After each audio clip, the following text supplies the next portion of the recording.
Olá, tudo bem? Eu sou a Paula Faria, CEO da Necta e idealizadora do Conecta Smart Cities Mobility. E hoje, nesse Conecta Talk, eu vou conversar com a Maria Tereza, que é diretora executiva para a Vertical Governo da Embratel. Nós sabemos que o cidadão está cada vez mais conectado. E essa conexão acelerou o ritmo das pessoas que tiveram, com a evolução tecnológica, uma experiência de serviço mais rápida, transparente e eficaz. A Embratel entende que o setor público, que presta importantes serviços ao cidadão, precisa evoluir tecnologicamente.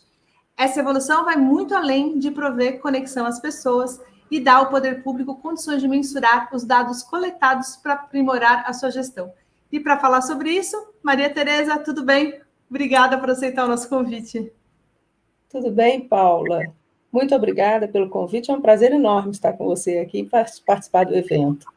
Muito bacana. E então, para começar aqui a nossa conversa, Maria Tereza, eu queria que você contasse para a gente como que a Embratel avalia o estágio atual das cidades em relação a esse tema que a gente está discutindo bastante, que é o tema de Smart Cities. Bom, eu costumo ver as coisas pelo lado positivo. E vocês próprios mostram isso com o ranking, né? Que, de fato, muitas cidades estão comprometidas com essa ideia, com essa agenda de se tornarem cidades inteligentes, e isso vem acontecendo de forma muito positiva ao longo dos últimos anos. Eu entendo que, ao longo desse ano e meio de pandemia, nós tivemos algumas dificuldades, sobretudo na área de educação, saúde, um enorme desafio, mas também, por outro lado, vamos ter um avanço, eu acredito que isso vai acontecer de forma muito rápida, na parte de saneamento, o que também vai impactar a saúde, né? Os indicadores relativos à saúde. Então, eu vejo uma forma positiva, as cidades de médio e grande porte evoluindo, e entendo que precisamos apoiar as cidades menores nesse processo também. Com certeza.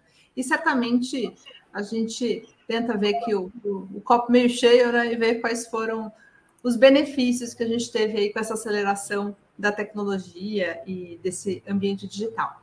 Outra questão aqui, Maria Tereza, que eu queria perguntar para você, que é muito comum a gente ouvir atualmente que os dados são o novo petróleo, né? A gente vê muita gente falando sobre isso. E eu queria que você me dissesse como é que esse novo petróleo pode apoiar as cidades. Com certeza, né? Eu acredito nisso. Uma gestão baseada em dados pode trazer muitos benefícios para as cidades, nas áreas de educação, saúde, segurança, mobilidade, meio ambiente, né? Quando a gente pensa em poluição. Então, assim, como usar esses dados?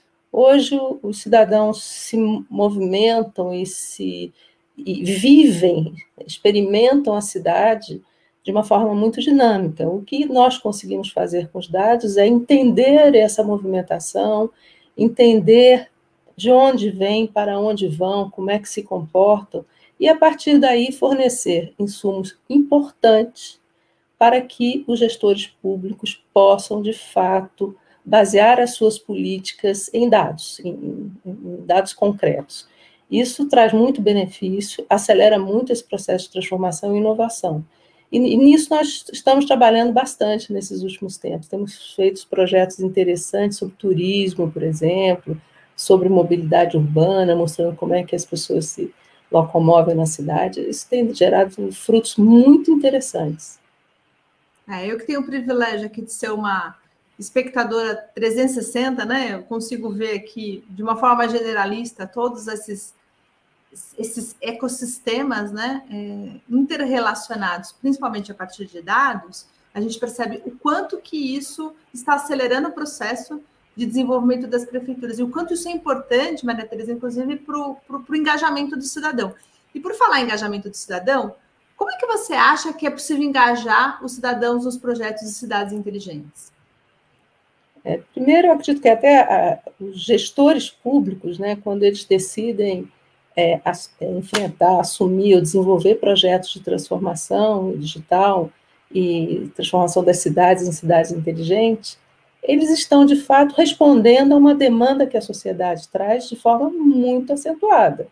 né? Hoje o cidadão ele quer uma cidade limpa, segura, bem iluminada, com transporte na hora e com a disponibilidade adequada, quer uma educação de qualidade, quer uma saúde boa. Então, essa demanda do cidadão é que leva os gestores a criarem ou tentarem atender de forma organizada, né? Mas também vemos muito que algumas cidades perdem a oportunidade de ouvir o cidadão em todos os canais disponíveis. E temos trabalhado muito nisso recentemente, mostrando que, olha, o cidadão, ele hoje está 100% conectado, de forma geral, com o seu smartphone, e ele quer usar os canais todos disponíveis da administração. Ele quer poder acessar por telefone, ele quer poder acessar pelo seu smartphone, pela internet, e isso é possível hoje de uma forma inteligente, integrando tudo isso numa plataforma de omnicanalidade.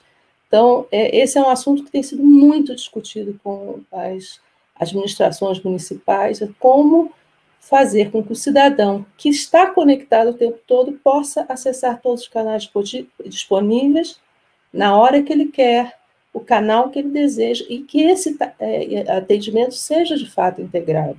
Que não ligue para uma central, a central pergunta todos os dados dele para receber uma demanda ou atender um pedido, e se ele resolver depois, no dia seguinte, saber como está andando e entrar por um aplicativo ou pela uma rede social, se pergunte tudo novamente. Então, a integração desses canais é importante. E isso fortalece a participação do cidadão na gestão e engaja.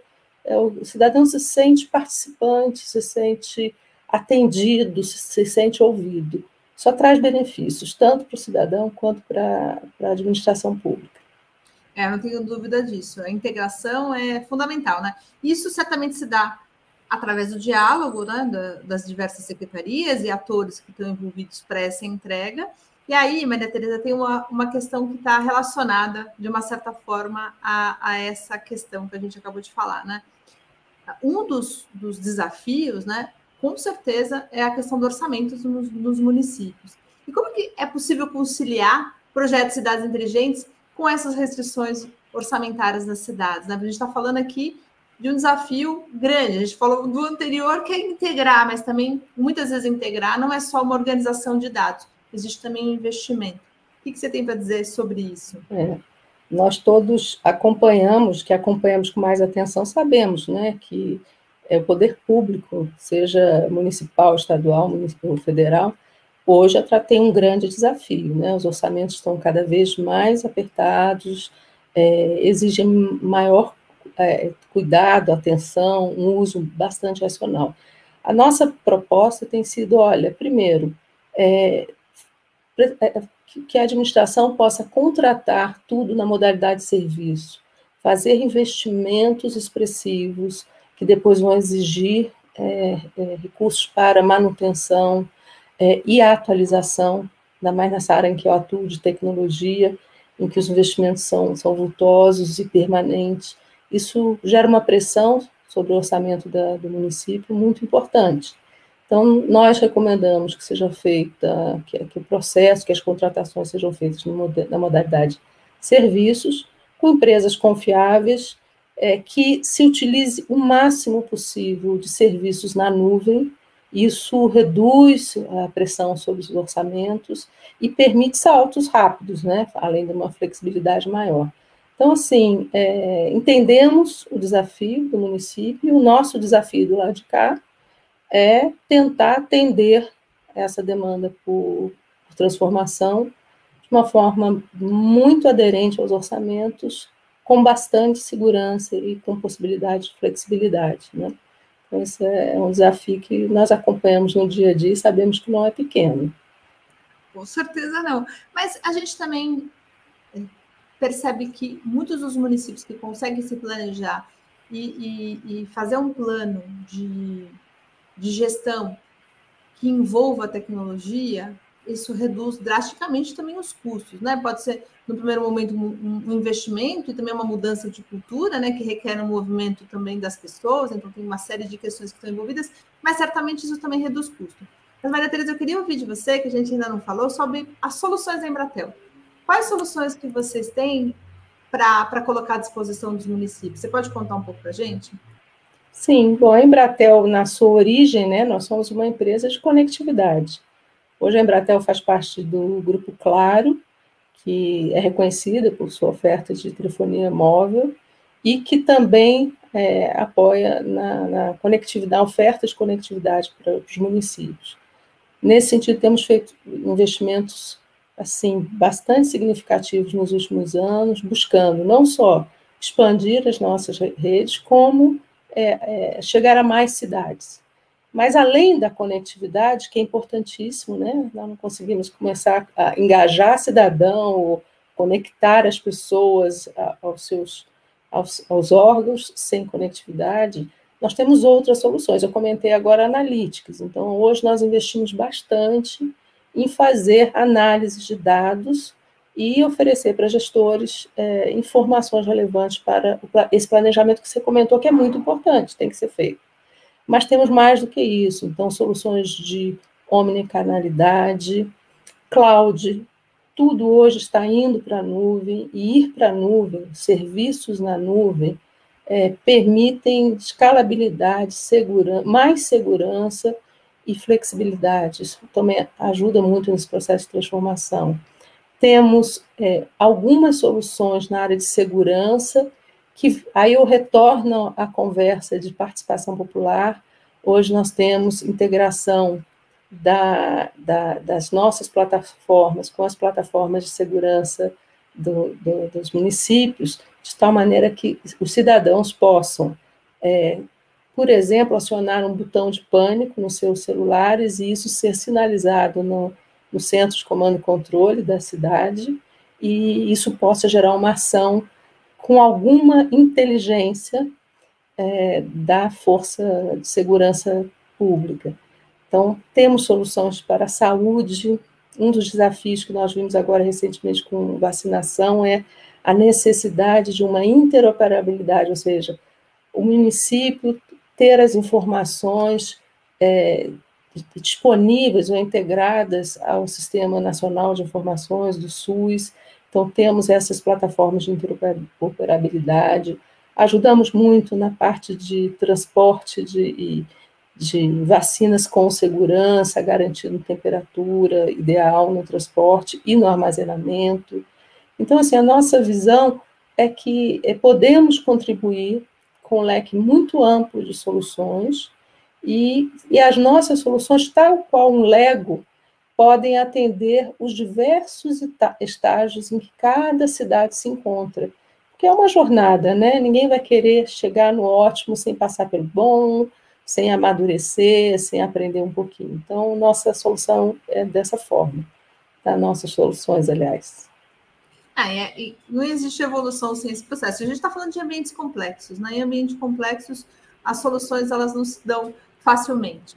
Mas essa construção contínua é que certamente faz com que as cidades alcancem aí ou estejam próximas do estado da arte, né? Dos serviços para o cidadão. Mas, Maria Tereza, eu queria te perguntar uma coisa super importante, porque nós discutimos muito aqui dentro do nosso portal, os nossos colunistas publicaram muitos artigos sobre 5G, a importância do 5G para as cidades inteligentes e para a mobilidade. E a gente sabe que o 5G pode revolucionar esse ecossistema. Você pode contar um pouquinho para a gente quais são os benefícios que o 5G pode trazer para as cidades? Paulo, o assunto 5G é pauta de qualquer interlocução que eu tenho com administradores públicos. Qualquer conversa começa assim: como é que vocês veem o 5G? Como isso vai impactar a nossa administração, os nossos projetos e planos? E de fato, o 5G ele é um habilitador importantíssimo para a internet das coisas, né? E quando se fala em internet das coisas, é permitir que tudo esteja conectado as coisas estejam conectadas entre si e que isso possa ser monitorado, analisado, gerar ações corretivas imediatas. Então, imagina o potencial de internet das coisas numa cidade inteligente. Controle de poluição, acompanhamento dos índices de poluição, segurança, iluminação, níveis de iluminação de determinadas regiões da cidade que podem ser aumentados ou reduzidos, segurança pública, não, identificação de tiros, captura de placas e de informações de objetos abandonados, na zeladoria das cidades, né? Bueiros, limpeza, podas de árvore. Então, assim, é um campo vastíssimo e que, de fato, é o que vai, eu diria assim, vai mudar muito a cidade no futuro muito próximo. É um dos setores que será mais impactado no mundo pelo 5G, é a gestão de cidades, né? E, de fato, nós estamos investindo. Nós já temos alguns cases de experimentação, porque, como você está acompanhando, né, a licitação vai acontecer ainda até o final do ano, licitação das frequências pela Anatel, mas antes disso mesmo, antes da licitação, nós estamos fazendo projetos de uso de pesquisa científica de aplicação de 5G. Então, temos projetos na área de saúde, para telemedicina, para gestão de leitos hospitalares, temos em vias urbanas, gestão de semáforos, temos gestão de veículos, porque nós vamos chegar muito breve em veículos autônomos, mas aí isso também leva um tempo. Então, assim, nós estamos experimentando com parceiros, com a universidade, com instituições, com outras empresas que fazem parte desse ecossistema. E eu diria o seguinte, esse é um assunto que todas as cidades deveriam estar observando com muita atenção. Agora, para que isso funcione, tem um aspecto que é importante e que talvez seja imprescindível. As cidades precisam aceitar que as infraestruturas de 5G sejam instaladas, porque hoje nós temos muita dificuldade de instalar ERBs, né, torres nas cidades, e para atender o 5G, nós vamos ter que talvez multiplicar por 5 ou por 10 a quantidade de torres nas cidades. Naturalmente, são estações menorzinhas, chamam menos atenção, né, no visual da cidade, impactam menos, mas elas são importantes. Sem isso, a cidade que não receber essa oportunidade de expandir o 5G e criar dificuldade pode ficar defasada de outra que seja mais arrojada. Então, é importante que as cidades estejam atentas para isso. Não temos dúvida disso. Inclusive, a gente empreende algumas discussões aqui com relação à história da instalação das antenas, porque a gente sabe que esse é um assunto polêmico, mas que é muito necessário para que a gente viabilize esse acesso que as pessoas tanto querem, né? Então, precisamos achar aí uma forma de viabilizar isso. E aí, falando ainda do 5G, Maria Tereza, você citou algumas aplicações, e no Connected Smart Cities Mobility desse ano, nós teremos também o Air Connected, que é o ecossistema de aviação. E dentro do âmbito da aviação, a gente discute com o DCE, a ANAC e a Anatel, aí a experimentação dos drones e também do veículo aéreo autônomo, que vem aí na onda, né, dessa nova mobilidade e que certamente depende, 5G é crucial para viabilizar também essa questão da mobilidade aérea urbana. Então, 5G será bem-vindo e a gente quer muito ampliar as discussões relacionadas à utilização do 5G, porque a gente sabe que é fundamental para a gente conseguir avançar em algumas pautas importantes de aplicações de tecnologia nas cidades. Mas a gente já está chegando aqui no final da nossa conversa. E para concluir, a gente tem aí a honra de ter a Embratel como uma das nossas patrocinadoras do evento nacional Connected Smart Cities Mobility, que esse ano vai ser realizado no formato híbrido, né, nos próximos dias 1, 2 e 3, 1 e 2 no Frei Caneca e digital também, e no dia 3 só digital. E no evento, Maria Tereza, a gente costuma reunir sempre governos, empresas, acadêmicos, enfim, especialistas de todo o ecossistema de cidades inteligentes e mobilidade. Nesse sentido, como que você entende que os diversos atores podem construir cidades mais conectadas?